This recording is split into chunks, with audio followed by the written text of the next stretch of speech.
ഇപ്പോൾ പാളയം saint Joseph കത്തീഡ്രലിൽ ജിബിൻ അവിടെ നേരത്തെ ഫാദർ തോമസ് ടേലിറ്റോ അദ്ദേഹം ഈസ്റ്റർ ദിനാശംസകൾ കൈമാറുകയായിരുന്നു. തുടരുകയാണോ?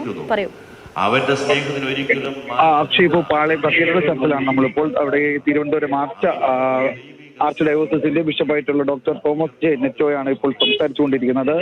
കഴിഞ്ഞ ദുഃഖവെള്ളി ദിനത്തിലും അദ്ദേഹത്തിന്റെ പ്രസംഗം വലിയ ജനശ്രദ്ധ ആകർഷിച്ചിരുന്നു. കാരണം സമൂഹത്തിലെ പല പോരാട്ടങ്ങൾക്കും ഐക്യദാർഢ്യം പ്രഖ്യാപിച്ചുകൊണ്ടായിരുന്നു അദ്ദേഹത്തിന്റെ ഈസ്റ്റർ ദിനത്തിലെ പ്രസംഗം എന്ന് പറയുന്നത്. കടൽ മണൽ ഖനനത്തിനെതിരെയും സ്വന്തം ജീവൻ സംരക്ഷിക്കാൻ, സ്വത്തും ജീവനും സംരക്ഷിക്കാൻ പോരാടുന്ന മുനമ്പം നിവാസികൾക്ക് വേണ്ടി, വന്യമൃഗ ആക്രമണങ്ങളിൽ ബുദ്ധിമുട്ടുന്ന മലയോര ജനതയ്ക്ക് വേണ്ടി കഴിഞ്ഞ 66 ദിവസമായി നിരാഹാരം അനുഷ്ഠിക്കുന്ന ആശാ വർക്കർമാർക്ക് വേണ്ടിയായിരുന്നു അദ്ദേഹത്തിന്റെ ദുഃഖവെള്ളി ദിന സന്ദേശം എന്ന് പറയുന്നത്. ഇന്നും സമാന രീതിയിൽ തന്നെയാണ് അദ്ദേഹം സമൂഹത്തിലെ പ്രശ്നങ്ങൾ ഉയർത്തിക്കാട്ടുന്ന തരത്തിലാണ് ഇപ്പോൾ അദ്ദേഹത്തിന്റെ പ്രസംഗം നടന്നുകൊണ്ടിരിക്കുന്നത്.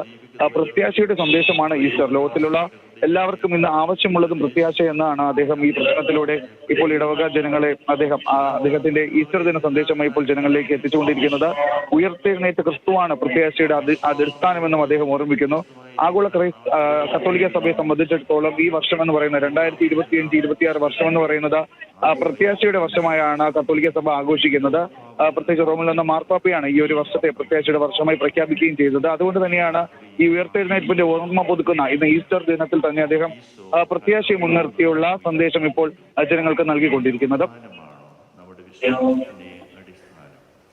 പ്രത്യാശയോടുകൂടി ജീവിതത്തെ സ്വീകരിക്കുവാനും കടന്നു പോകലിന്റെ നിരാശയിൽ നിന്ന് പ്രത്യാശയിലേക്കും, മരണത്തിൽ നിന്ന് ജീവനിലേക്കും, ഭയത്തിൽ നിന്ന് നിർഭയത്വത്തിലേക്കും കടന്നു പോകുന്ന അനുഭവമാണ് ഈ രാത്രി നമുക്ക് സമ്മാനിക്കുന്നത്.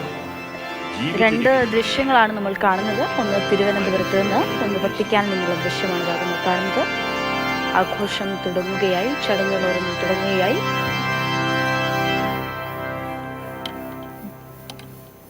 വത്തിക്കാനിലെ ഈസ്റ്റർ ആഘോഷത്തിന്റെ ദൃശ്യങ്ങളാണ് നമ്മൾ കാണുന്നത്. Dominus vobiscum.